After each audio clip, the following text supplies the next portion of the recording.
Hey Commander Crew, it's Brian, and I'm back with a deck tech, but we've got a bit of a twist. Since we just got the 4 new Bloomburrow Precons, I'm going to be in separate videos reviewing each of them, telling you cards you can take out, cards you can put in.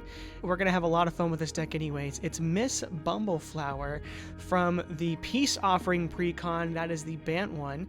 And if you actually want to win this Precon, make sure to comment in the comment section below, what would your Bloom Sona be? If you were to visit the Plain of Bloomburrow, what animal would you turn into?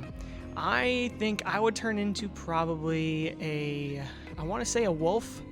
Maybe a falcon, but I'm probably wolf. It's typically my favorite animal. But what about you? If you want to win a Bloomburrow Precon, the Peace Offering one, make sure to comment what your Bloom Sona would be in the comment section below. We're going to ship anywhere in the US, and just make sure that you tune in to the Twitch stream, the Chaotic Commander Twitch, which I'll include a link in the description below as well. And 2 weeks after this video goes live, we're going to be giving that away on stream. So make sure to like and subscribe so you don't miss out on that, and make sure to follow the Twitch channel as well. But let's just jump right into this Peace Offering Precon. We've got Miss Bumbleflower, 4 mana for a 1/5 with Vigilance, and whenever you cast a spell, target opponent draws a card. Put a 1/1 counter on target creature, it gains flying until end of turn. If this is the second time this ability has resolved this turn, you draw 2 cards. So the whole design philosophy of this deck is a bit of a group hug theme. And what you're doing is, sure, you're helping your opponents out, giving them card draw, maybe even giving them a +1/+1 counter, but in the end, you're going to be drawing 2 cards. But if you put +1/+1 counters on your own things, you're also making them evasive, giving them flying. You could typically do that with Miss Bumbleflower herself and sort of go a bit of a Voltron strategy, but the way this deck was built is mainly to draw cards and put +1/+1 counters on your creatures. So let's get into the creatures that we have to do that with. First off, we have Spore Frog, which is pretty good. It's a cheap creature and can definitely help out, right? I think when you're giving your opponent's creatures +1/+1 counters and you're giving your opponent's cards to draw, it's nice to have cards that will stop you from losing the game. So sometimes Spore Frog can come in clutch, and it's just 1 mana to give you that second trigger if you only have 1 mana left, which can be good there. Coiling Oracle's nice. Half sort of land ramp card draw. Jolly Gerbil is a new card from the main set. Whenever you give a gift, you draw a card. We're probably taking that one out. We don't have a ton of gift synergies in here. Jor-El is pretty good. You're drawing a lot of cards, even on your opponent's turn, so you're making lots of cats, and then you can pump up your whole board equal to the amount of cards in your hand, which we're going to have a lot of in this deck. So really all-star here with Jor-El. Quain lets everyone draw a card. You could probably take Quain out, but a little bit of a thematic win there with Quain, just because it's a rabbit and from Bloomburrow. Trishka Decaphile, an alternate way to win the game, gives you no max hand size, which is important, and then at the beginning of your upkeep, if you have exactly 13 cards in your hand, you win the game. So could help you fun there. Bloodroot Apothecary, one of the new cards, and what he does is Toxic 2. It's a 3/3 for 3, and whenever it enters, you and target opponent each create a treasure, which kind of seems, fits the group hug theme. But then it has, when an opponent sacrifices a non-creature token, that player gets 2 poison counters. So all it takes is 5, and they lose the game.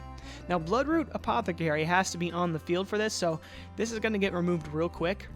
I like it a lot. It's a great card, but unless you can keep it on the battlefield, not really an amazing card, I think, just because it's going to draw so much ire from your opponents, especially if they're running treasure decks or they're running, blood tokens or maps or clues. Any of those, you're gonna get their aggro for sure. Chasm Skulker's nice. You're drawing cards, getting a bunch of bodies. Feyburrow Elder, pretty good ramp card, a good creature. Lorna of the Third Path helps you draw cards and can get rid of some pesky artifacts or enchantments. Managorgia Hydra, you can give it flying too with your commander and pump it even more. Richkar, good ramp card, giving your creatures counter. Selvala gives everyone draw and gives you some mana as well, so could be good. Steelbird Champion, one of the new cards, Offspring of 1 and a white, and it normally costs 2 and a white, and it has Vigilance, and it's a 1/1, and it has whenever an opponent casts a non-creature spell, you get a 1/1 counter on Steelbird Champion, so can definitely grow a lot. Kind of fits that theme of Managorgia Hydra, but not as good, and Is it worth it for 2 bodies? I don't know. This might be one of the cards I take out.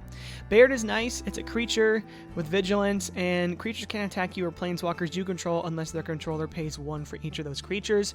Having these ghostly prison type effects can definitely be beneficial in decks like this, especially when your board starts to run out of control and your opponents start thinking, well, I need to actually start attacking this person. So it could be good there for Garden Ancient, get a bunch of counters. Mengar is really good. You're drawing cards, which is really what this deck wants to do, especially if you get targeted. 20-Toed Toad, great name and fantastic card for the deck. Your maximum hand size is 20, and whenever you attack with 2 or more creatures, put a 1/1 counter on 20-Toed Toad and draw a card. And whenever 20-Toed Toad attacks, you win the game if there are 20 or more counters on it, or if you have 20 or more cards in hand. Now with this deck, I don't think it's, that far-fetched to get more than 20 cards in your hand, so could definitely be a good card here. Body of Knowledge, power equal to the number of cards in your hand, no max hand size, and when it's dealt damage, you draw that many cards. Colonian Hydra, really good. Comes in with counters, and when it attacks, you double each of the counters on everything you have. Mr. Foxglove, the alternate commander. 3/5 lifelink for 5 mana. Whenever he attacks, draw cards equal to the number of cards in defending player's hand minus the number of cards in your hand. So most of the time in this deck, because we're drawing so much, probably not going to draw any, but if we didn't draw cards this way, you may put a creature card from your hand onto the battlefield. So either way, you're getting something really good out of Mr. Foxglove, and I actually like him a lot. Octomancer is a really cool card. You can gift an octopus, and then at the beginning of each end step, create a token that's a copy of target creature token that entered the battlefield this turn. So you're essentially gifting someone an octopus, and then if this lives to the end step, you get another octopus. But it also works in every opponent's turn. For playing against other token decks, Octomancer can be really good. I like Octomancer. It doesn't really fit the theme of the deck super well, except for the giving your opponents good things. I may take this one out. Psychosis Crawler really does well and does work in this deck. Whenever you're drawing a card, each opponent loses a life, and its power and toughness equal to the number of cards in your hand, so definitely good there. Sunscorch Regent. Whenever opponent casts a spell, put a 1/1 counter on it, and you gain a life. And then Sphinx of Enlightenment. When it enters the battlefield, target opponent draws 1 card, and you draw 3. Rumcloak Giant, also a meddling board wipe. You destroy all non-giant creatures, and then it's a 7/7 for 7 with vigilance. So, I mean, doesn't really work. I don't understand why this card's quite in the deck. Sure, you can cast 2 spells because it's an adventure, and you might want to go an adventure theme with Miss Bloomburrow, Miss Bumbleflower, but I don't think it's quite worth it to do that.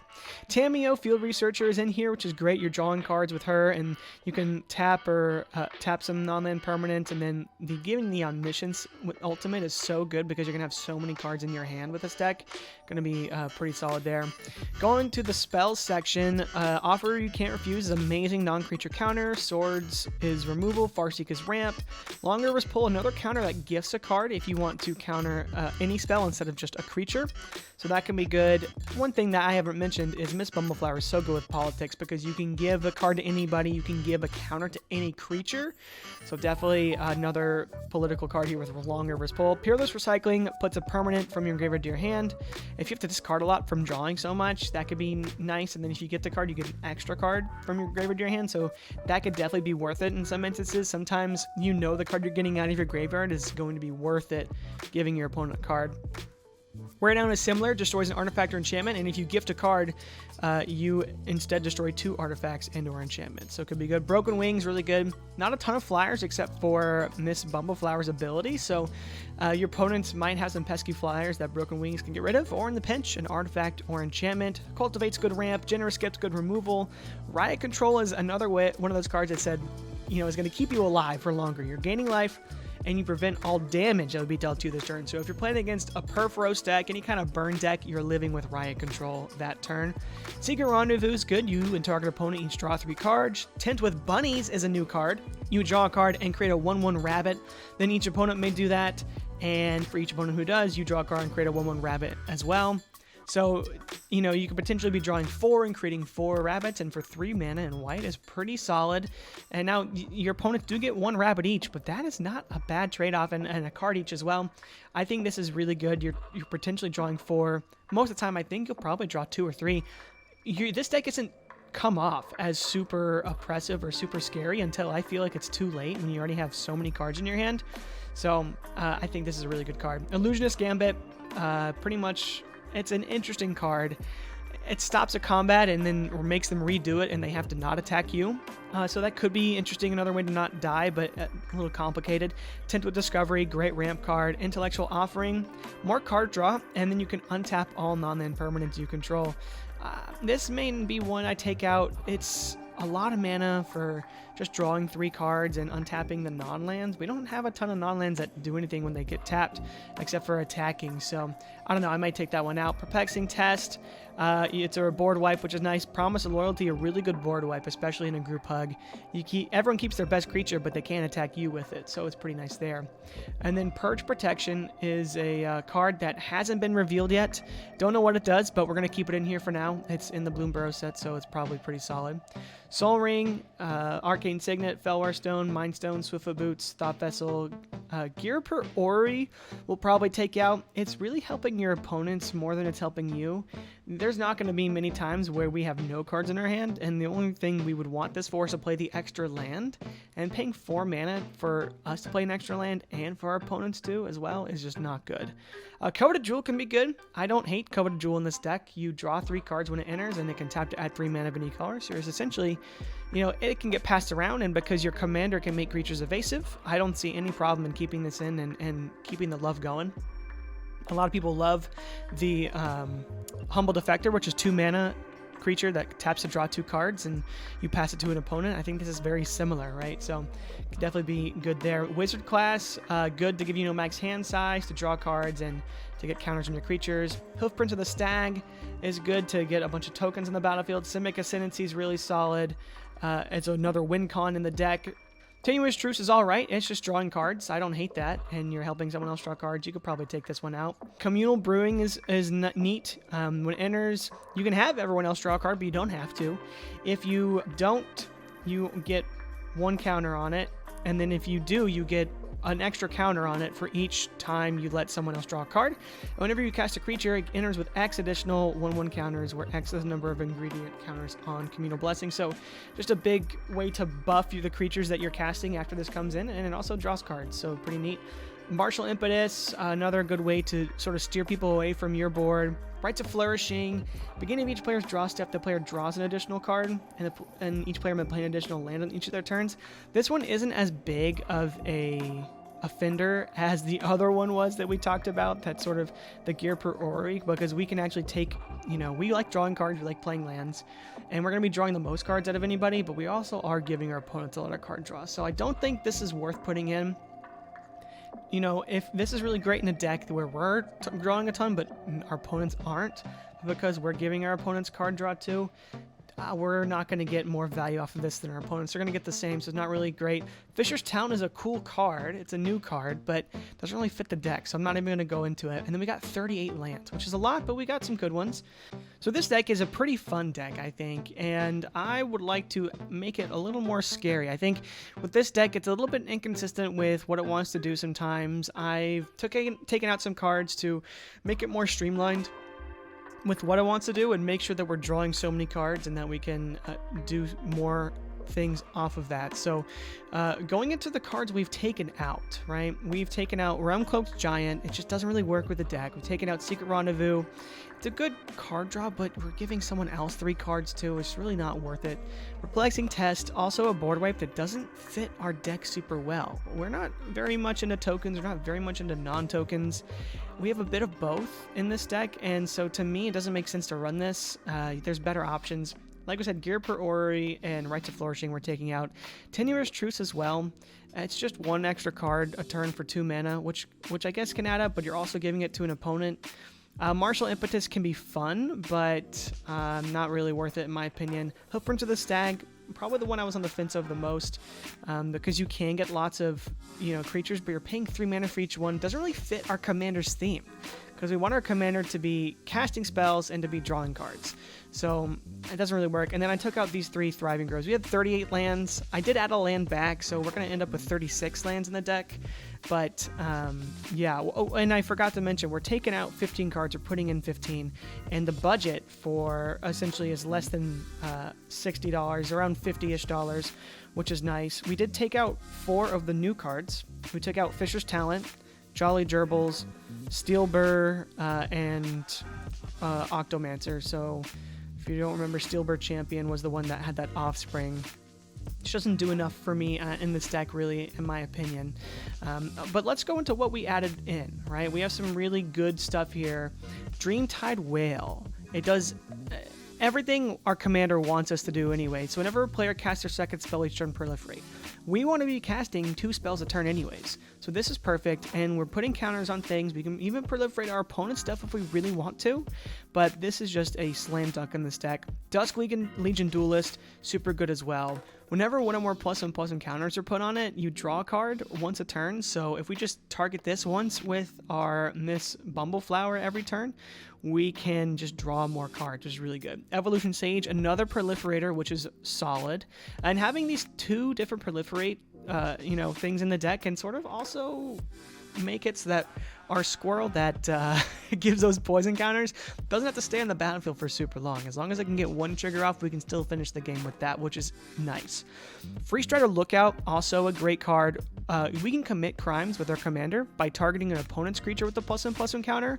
So every time we do that, well, once each turn, we can look at the top 5 cards of our library, get a land, put it on the battlefield tapped, and so we can just keep ramping on everyone's turn, which is incredibly good. Generous Patron, also great. Whenever you put 1 or more counters on a creature you don't control, you draw a card, so just perfect for this deck.